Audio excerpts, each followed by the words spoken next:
Hi guys, welcome back to another video. If you don't know me, I am Victoria. And welcome to my August wrap up. I feel like I filmed my January wrap up literally yesterday, but it wasn't. It just August went by so fast. If you guys know how this goes, I'm just gonna talk about all the books that I read, my ratings, what I like, what I didn't like about all of the books I read during August, and let's just start with all the stats that you guys know I love. In August, I read 13 books, which actually I read 12 because one was a soft DNF, 4 were romances, and 2 of them were magical realism, 2 dystopian, in which one was a novella, 2 mystery, 2 fiction books, 1 fantasy, and 1 graphic novel, which I'm so excited about. My average rating was a 3.48. I feel like that's one of the worst ones that I got. And the page count was 4,627. Let's start. I read Unravel Me, which is the second book in the Shatter Me series.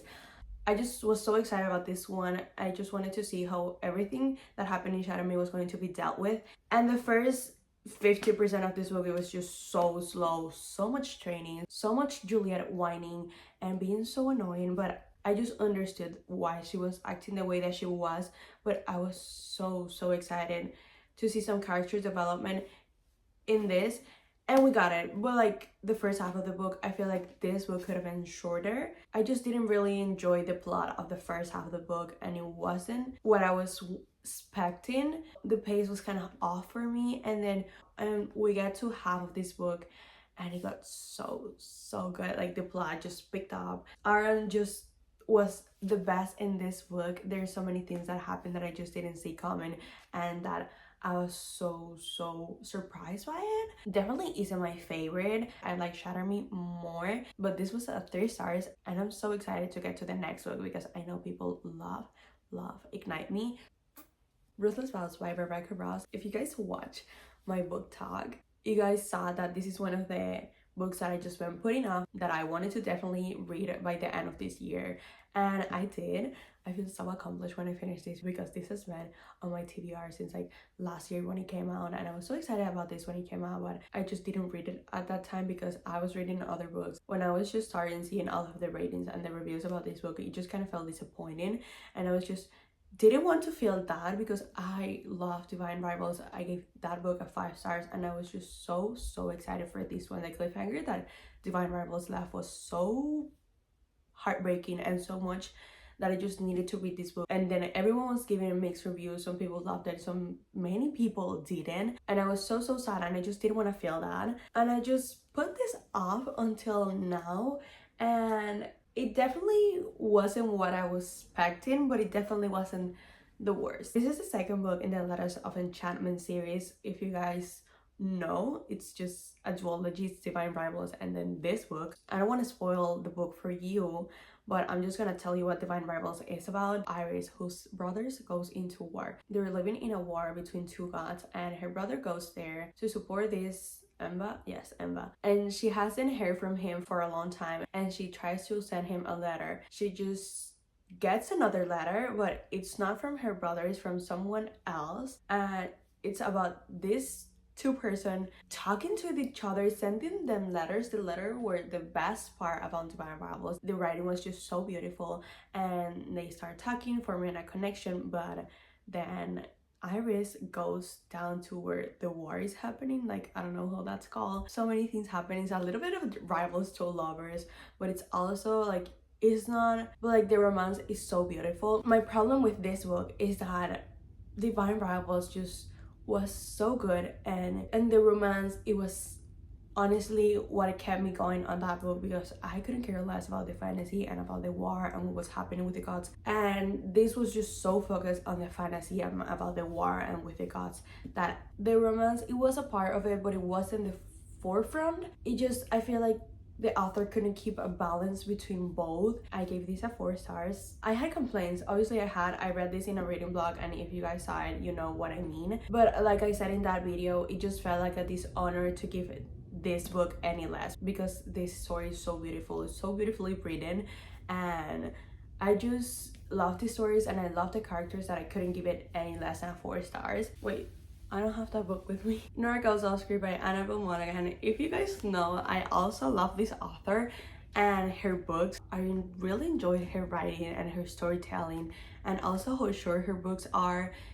I love how it captivates you in such a short book, but it's also like it has so many themes that are so important to touch on, and it's just so deep, and the chemistry between the characters. I just love her other two books, and this one I actually hated it. I gave this a 2 stars. This is about Nora, who is a screenwriter, and she turns her divorce and her marriage into the best script that she could ever write. And they're going to film the movie, and they go into her house, and obviously she meets the author that is playing her husband. And after filming is wrapped up, she finds him in her porch drinking, which is my first problem with it. And he tells her that I'll pay $1,000 a day for me to stay here in your house. She says yes because she just needs the money. My first problem with the book, it's Leo. I didn't like Leo. Leo is a male main character.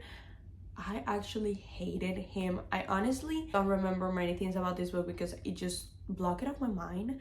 I wanted to love this book so much. I just didn't DNF at first because it's so short. I read it in a sitting just because I wanted to finish it because it was so bad. This happens to me with books that I'm not enjoying that much. Like when I'm gonna DNF it, it's like okay, but when I'm not really enjoying them, but like I want to know what will happen and I want to like really give them a chance, and I'll just read them really fast just because I'm like, this is so bad. I need to finish it right now. I love Nora. I feel like this is just a 2 stars because I love Nora so much.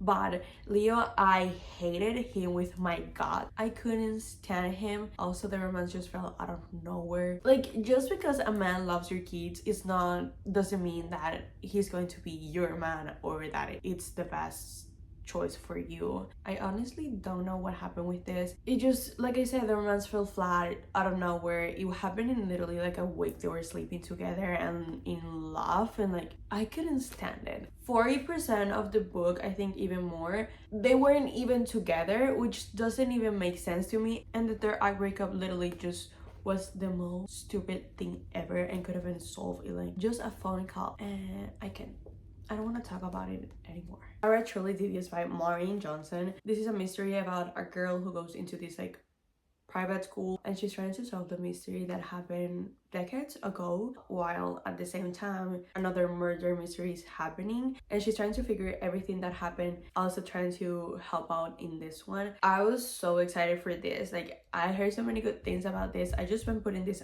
off. I remember that I read it like months ago, and then I just was not on the mood for it. I put it off. I don't know, I just wasn't grasping the information. I picked it up, finished it so fast. I was really into the premise of the whole book and I wanted to know what was happening. I don't really remember much else about what happened, but the ending was very underwhelming for me, and I was just expecting more. I wanted, a cliffhanger. I wanted plot twist. Also, I'm not obsessed with the characters. It was an okay read. I'm going to finish the series though. I heard it gets so much better, so I'm going to do that. Wasn't my favorite. Solid 3-star book. Moving on, I read A Novel Love Story by Ashley Poston. I was so excited for this. This was just like one of my anticipated reads for the year. I love The 7 Years Slave. I haven't read The Dead Romantics, but I'm going to. This is magical realism and romance. This is about Aileen, who once a year her book club meets and they have this trip together. It's such a book lover retreat, but this year she's going by herself. None of the other members of the book club can, so she's going by herself. But suddenly her car stops working and she gets stranded in this town. Just feels like familiar with the town even though she doesn't even know the name of the town. And after days being there, she realizes that this is where her favorite book takes place. She's in the town where her favorite series is set. There's also a little bit of romance, but I just feel like this was more about her story and getting to know her characters. I was just so confused because there were so many and I was trying to keep up. This just felt like a cozy romance because it was like not much else was happening than her being in the town, meeting these people and all of the places from her favorite book. I wish I could be in the world of Magnolia Parks and meet everyone. Even though I know Magnolia would hate me, I just wish. Or maybe even Chestnut Springs.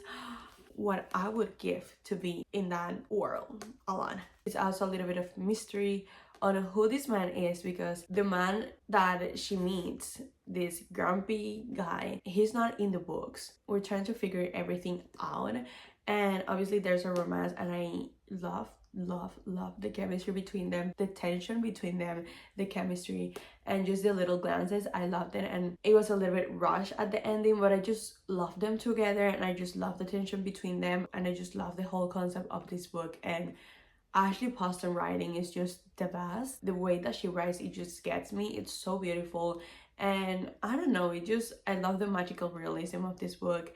And like I said, the concept, I love the concept of, I love the ending, how everything ended, and like life lessons she got from each character, and just knowing them, it was just so precious. This wasn't a quite 5 stars, this was a 4.75, which is the same rating that I gave the 7 Years Later. But I want to reread this book, and I feel like when I reread it, I'm going to give this a 5 stars. I literally say that every single time with the 7 Years Later, because I feel like I'm gonna appreciate it a lot more. And there's so many quotes in here. I tabbed so many parts of this book that were just so cute. After that, I read Mary Jane, because this was on my summer TBR. It has been on my summer TBR for so long, and I never read it. I heard so many good things. This is more like a historical fiction, and it's about Mary who lives with her family, who's very traditional, but she gets this job offer to work for a doctor's family in her neighborhood, and obviously her mom's like, yes, you should work with them. But I think he's a psychologist, and he's treating this artist who is dealing with addiction, and he is staying at the doctor's house. So she's sent in this more liberal family, and it's just, she learns so many things that she just is not familiar with, and I really enjoyed that.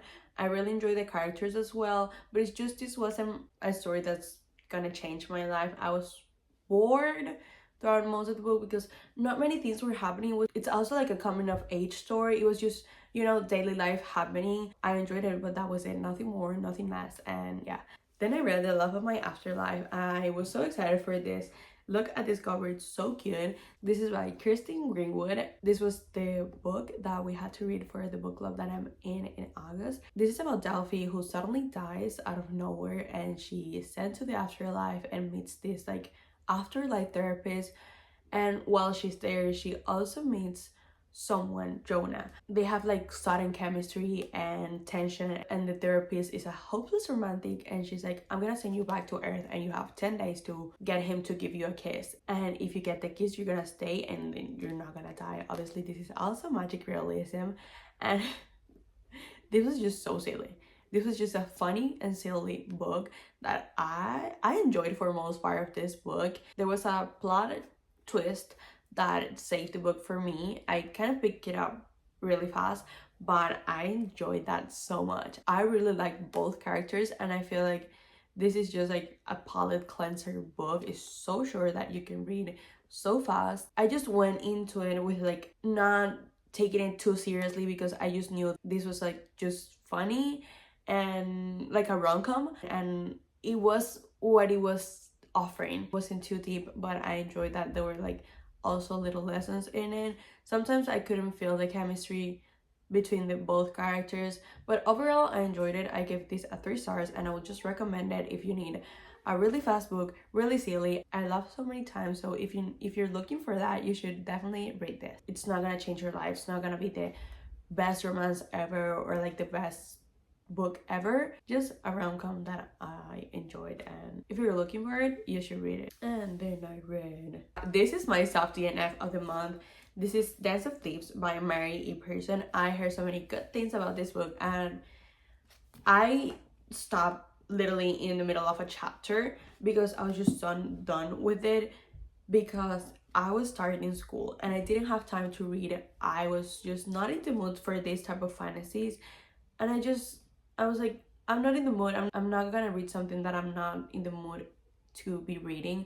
I don't want to force myself starting a new semester of school, and I just wasn't feeling it. That's why I stopped doing after, but I want to definitely read it when I'm in the mood for it. Hopefully I will, because I have the second book. This is a duology. The second book is called Vows of Thieves.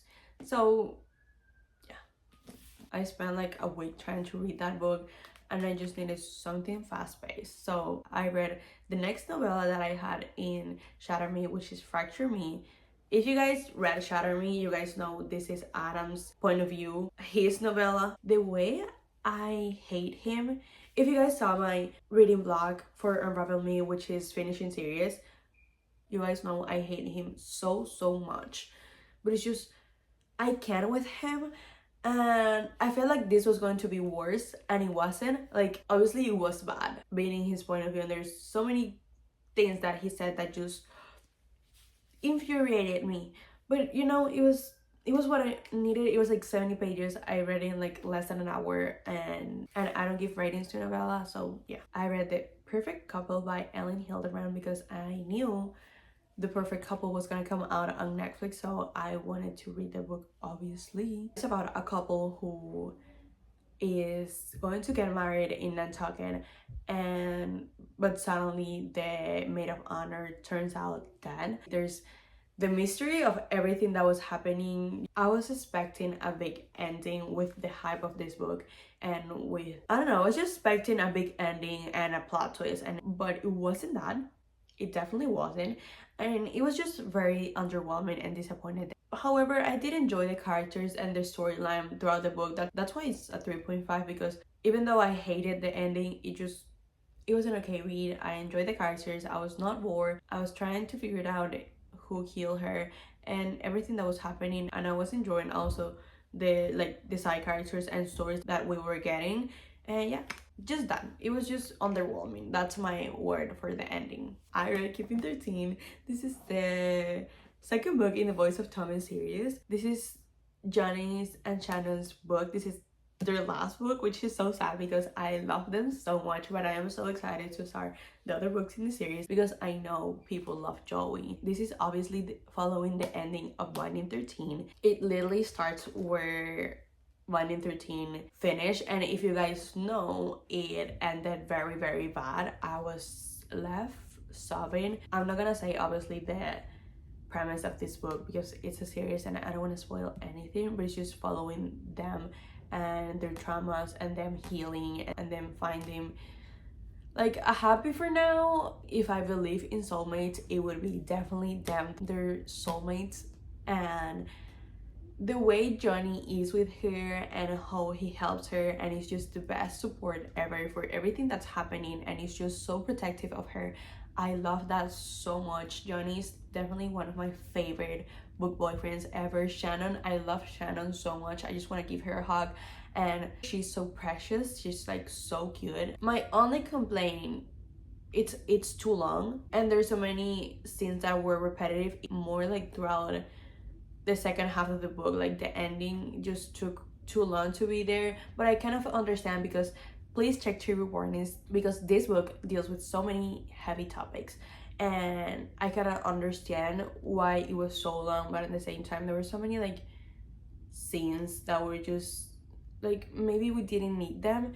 That's why it's at 4.75, but in my head this is just a 5-star series. I love the couple, I love the side characters. Honestly, like, this book is more like character driven, and it's what makes the series so good. It's just the characters are honestly the best, and I want the new covers, and I just ordered the Binding 13 exclusive edition of Arsenal because I love them and I need every single thing about them. They're just so precious. Okay, we have 2 books left. I read Blue Sisters, which I got an arc. I think this video is out when this comes out. I think it's September 3rd. And I was so excited about this book because I heard so many things. This is Blue Sisters by Coco Mellors, and this is about 4 sisters. One of them died, and we're following what happened and how like that happened, and the 3 sisters 1 year later after that dealing with grief life. And it touched on so many themes and topics that I really enjoyed. This was such a beautiful but at the same time like so raw and so deep story. The characters were so raw and so flawed, which I love. It's obviously a character driven story, and I enjoyed so much the writing style of Coco Mellors, which obviously made me want to read Cleopatra and Frankenstein. Cleopatra and Frankenstein by her, which is her debut novel. I want to read that now because I enjoyed so much of her storytelling and writing was really, really beautiful. I gave this a 3.5, and my complaint with this book, and it's why it's not a 4 stars, I was bored. I want to say like 60 to 90% of the book. It felt a little bit too dragged out, but yeah, I definitely enjoyed this, and I would recommend it if you just want more like a deep and talking about bond with sisters and how you deal with everything. There's like, and it also deals with some heavy topics, and I just enjoyed it a lot, and it's not something that I usually read about, and if you're looking for that, I will definitely recommend it. And yeah. And then finally, I read Heartstopper. I don't know why it took me so long. This was so good. Getting this a rating just because I didn't know how to rate it. But if I rated it, I think I will give it a 4 stars. I loved this. This is about Nick and Charlie dealing with like finding themselves and their sexuality and a new relationship. And I just love how it portrayed everything, and it how was talk about like high school kind of love, and it was just how it portrayed everything. I really loved it. It was just so cute, and obviously I had to get the other volumes. Obviously so easy to read. I love the artwork. It was so cute, and I'm definitely excited to read it, these graphic novels. I didn't think I was gonna like it this much, and also I need to watch the TV show. But that's all I have for this August wrap up. I am so excited for September because obviously I'm going to read so many fall books and just the vibes. But let me know if you guys enjoyed, and please comment, like, and subscribe. Bye.